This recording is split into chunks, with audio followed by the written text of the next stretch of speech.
দাউ দাউ করে জ্বলছে আগুন, চোখের সামনে ছাই হয়ে গেল বহু দোকান। খিদিরপুরের অরফ্যানগঞ্জ বাজারে সোমবার এলাকা পরিদর্শনে যান মুখ্যমন্ত্রী। রাতে অগ্নিকাণ্ডের স্থলে যান কলকাতার মেয়র ফিরহাদ হাকিম, দমকল মন্ত্রী সুজিত বসুও যান এলাকায়।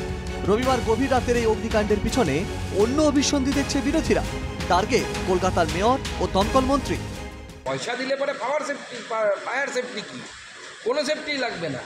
ফিরহাদ হাকিম সাহেবের লোকজনদেরকে পয়সা দিয়ে দিতে হবে, আপনি যা ইচ্ছে তাই করুন। সুজিত বোসের বিজনেস পার্টনার আছে, তারা দেখবেন যত বাজারে আগুন ধরবে সুজিত বোস রাতারাতি পৌঁছে যায় আর ববি হাকিম পৌঁছে যায়। এই দুজন বিজনেস পার্টনার আছে।